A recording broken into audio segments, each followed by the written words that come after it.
Thank you for having me, and thank you for all your remarks on punctuality. So I'm German, this very much resonates with me, being punctual, check, okay, cool. So my name is Henrik Hagedorn, I'm from N26, we are the mobile bank.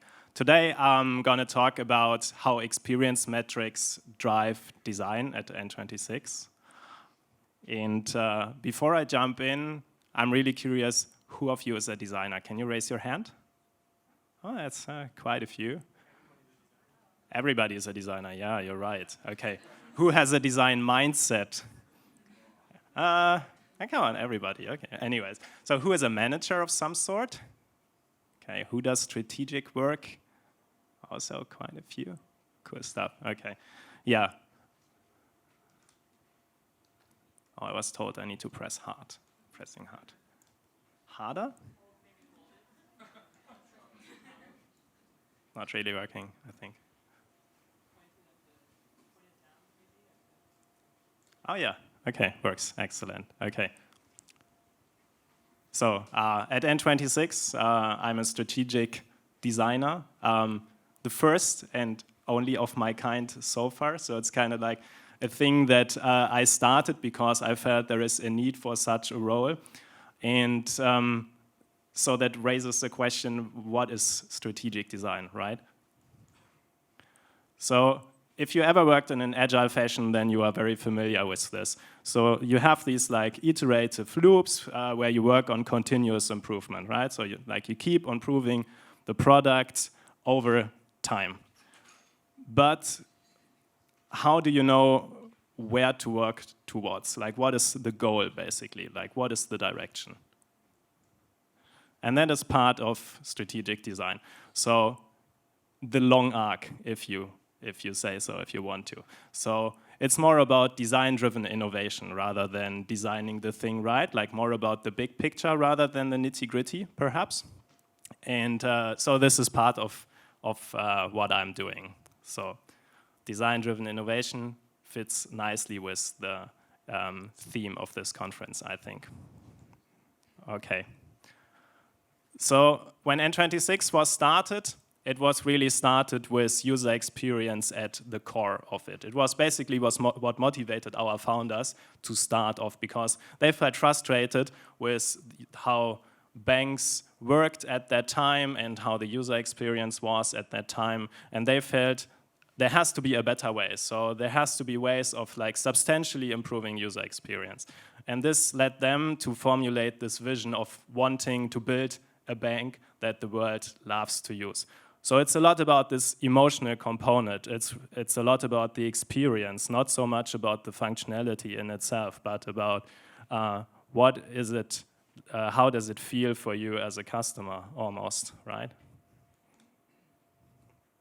So and this translates to how we work as a design team at N26. What are like the principles that we work with? So one of those design principles is enablement, which means that we want to give you the tools to master your financial life, right?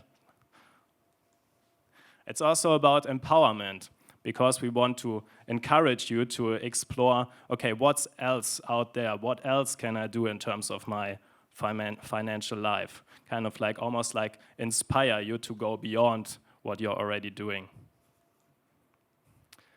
And individual needs. So it's really about personalization, looking at you as an individual person, so rather than one size fits all, right? So we really want to tailor the experience to your specific needs. Now, of course, these are kind of like bold claims, right? So how do we know if we achieve that? Is there a way to achieve that? And how do we know if our users have a great experience, just as we promise to them? So one part of that is, I think, experience metrics, which is the topic of my talk today. And so when you think about metrics, probably what comes to mind is this, some sort of product metrics. So which means you're probably looking at things like acquisition, retention, activation, and related things like referral numbers, these kind of things. And we do all of that, and this is hugely important. But we felt there's also something missing in there. Because essentially, this comes from the business perspective. This is like something that we want to achieve. What is missing is it doesn't really tell us so much about the user experience, really. Like, it's kind of like hinting to it. Like, if you have a really bad product, then people won't stay, and then your retention numbers are really low, obviously. But this is like fairly broad, and for me as a designer, it doesn't really help me all that much in my decision making. So we were looking for, okay, what else can we do? And that else is what led us to experience metrics. Because it starts from a very different perspective. It starts from the human perspective, not from a company perspective. So now we are looking at things like, are we meeting your needs? Do we serve your needs? Can you achieve through the product what you need to achieve? Does it work for you, like in terms of usability? And do you enjoy using it? So very different questions to start with, right? And again, today I want to do this deep dive into experience metrics and really share a bit about our approach that we developed and that we continue developing. And so I want to talk about that a bit today. Which means we developed our own framework for that. We call it the experience metrics framework. And the next minutes of my talk, I want to focus on sharing a bit of like the underlying principles, the underlying thinking behind it, to define and track relevant user behavior, right? So, and if you're anything like me, I like canvases, so yeah, it's a canvas, and pretty much like a step-by-step thing that you can follow. So this is basically it. This is how it looks like. So you got these like three major building blocks, essentially. So at the top, you have the user goals or value proposition. Number 2 would be user behavior. And number 3 would be, okay, how does this user behavior translate into metrics, right? Okay, I'm gonna walk you through each of these blocks bit by bit, and I think then it becomes a little more accessible. So starting with the user goals, right? This is where we start with. Again, not from the business perspective, but starting from the user perspective. So ask yourself, what do people want to achieve? And what is the user value that we want to provide for them? What are their needs? What are their goals, right? Very like human-centric, user-centric type of thinking. So let's just take an example. So maybe as a user, I want to save enough to afford something like XYZ, whatever that might be, okay? So now you have a goal, a user goal. Next would be user behavior, okay? So take that goal, ask yourself, what are the steps that people need to take in order to achieve that goal? So for instance, in the savings example, that might be, sure, like as a user, you need to set yourself a goal, right?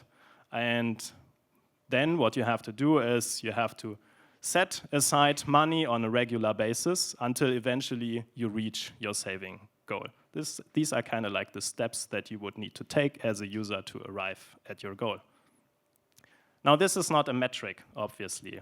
So this is where the next step comes into play, right? So we need to somewhat move from user behavior to experience metrics here.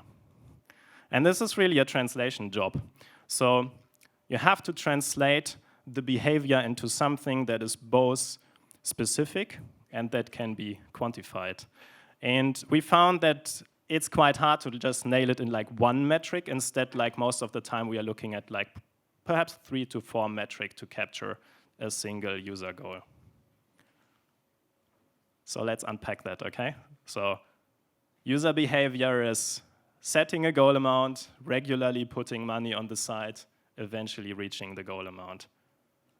So starting with setting the goal amount. In metric speak, that might be, okay, so what's the share of users who set a saving goal in your savings feature, right? That might be the first step. So next step, putting money on the side regularly. What is regularly? That's like quite squishy. So we have to be specific, and let's just roll with that. This means that you transfer money into your savings feature pot, whatever, at least once in 30 days, okay? And again, looking at the share of people doing exactly that. Finally, reaching the goal amount. Again, translating into metric speak, the percentage of users who achieve their saving goals. Okay, so this is how it can be done. Now you put everything into the canvas. And this is basically it. But this is also not very handy. Like, you probably want something that is more easily communicatable, right? So I like to go one step further. I like to think, okay, what's the most important bit in here? And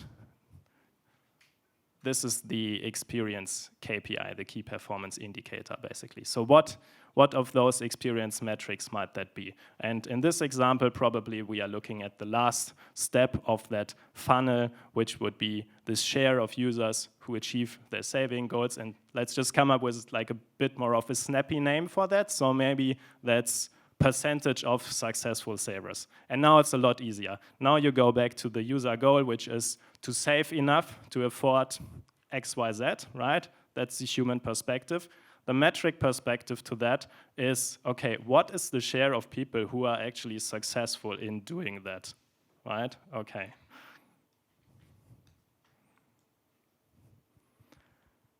Now, this is not rocket science, and from my experience, it becomes a lot more clearer once you start applying it. But essentially, it's 3 steps, right? It's like you start with the user goals or the value proposition, just like in like typical user-centric design and design thinking fashion. It's the same thing. Next, you think about, okay, what is the intended user behavior? What do people need to do in order to arrive at their goals? And as a final step, you translate that into something that the data guys can also work with. Okay, so maybe at this stage you ask yourself, so okay, cool. But what does it have to do with design-driven change, right? So I want to go back to this thingy that I showed a few minutes ago. The long arc, or the design-driven innovation and the continuous improvement. I think experience metrics really help you with both sides, like on the short term, but also on the long term.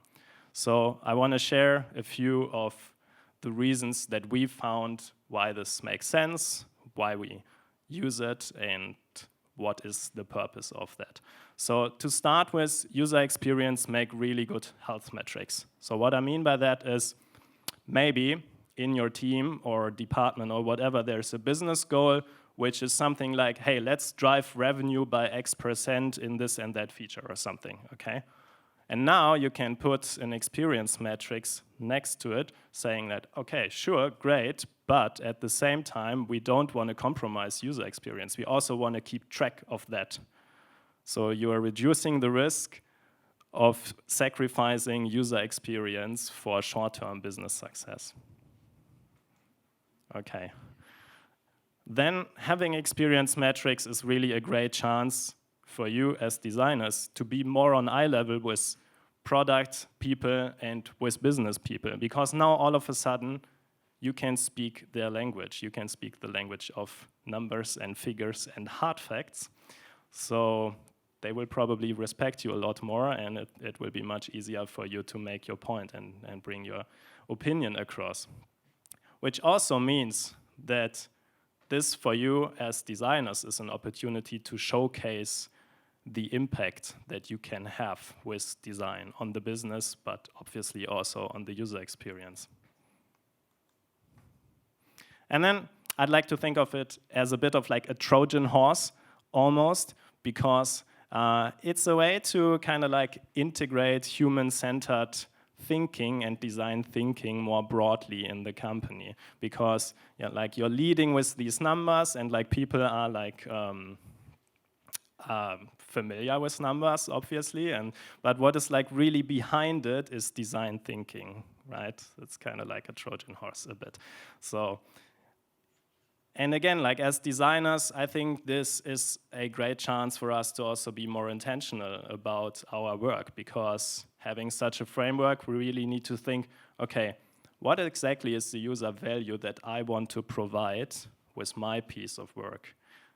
And how might I measure user experience for the thing that I'm working on? So you have to like think a bit harder about these things, but by doing so, you will also become more intentional.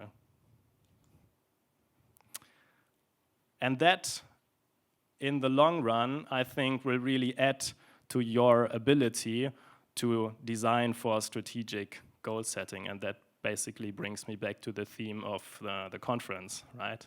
Okay. Okay. So now this is, for us, an ongoing initiative. It's like something that we are exploring. We haven't necessarily yet mastered it, okay? So I want to share some of our learnings so far. And what we really learned is the crucial part here is you have to get the user perspective right. Like this is what you start with, and this is what you have to nail, basically. And if you do that, like if you are clear about, okay, this is what customers are trying to achieve, then everything else basically will fall into place in terms of this framework. Also, it's quite hard to get the metrics right on the first try. Instead, I would encourage you to look at this as an iterative job. So it's about starting somewhere and then taking it from there. So you are like, okay, I think this is a meaningful metric, so let's start tracking, and then you will see whether this makes sense or not. And if it doesn't, like if it doesn't return meaningful data for you, then keep trying. So then you like iterate the metrics, and it will eventually return something meaningful. Okay. And in my example, I brought up saving, which is fairly straightforward as a human goal, right? But you can also look at like more squishy, more complex human goals, and this to me is like where the fun really starts. Like think about, is there a way to measure something like financial well-being, for instance? And this is where it gets really interesting. Like if you, as a bank, as a financial institution, let's say you have the goal of, we really want to empower people for better financial well-being, so great. Is there a way to measure that and to define that in the first place? Really interesting. Now, the framework is not a means in itself. It's more like a starting point, probably, but not so much an end point.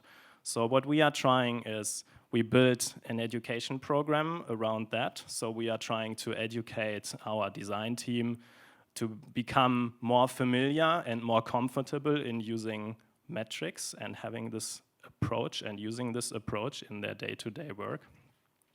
It also means that we need to provide easy access to the tools. And by tools, I mean, for instance, like the dashboards, because you want to see, okay, where are these numbers actually?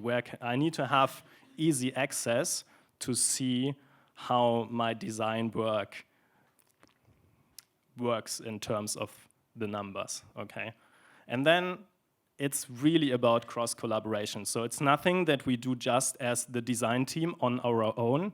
Instead, it's a cross-collaborative job. So we are working very closely with our product managers, with our engineers, with our data scientists, and it's very much about like coming all together and working on this as a team, right?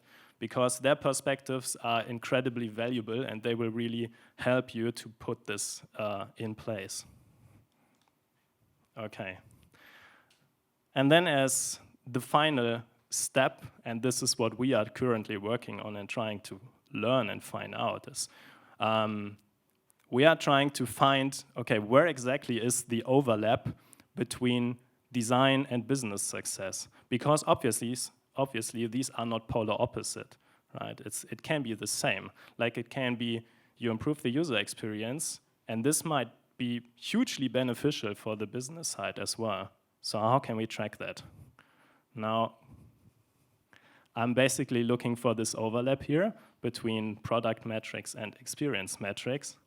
And kind of like the conceptual idea that we are exploring now is basically this. So let's just go back to the successful saver, right? Maybe there is something that we can find in the data that would be something along the lines of, okay, so you are a successful saver, and this makes it more likely that you stick with the product in the long run, right? Probably you are also more active in the product, in the app overall, and you are more likely to recommend the product to your friends.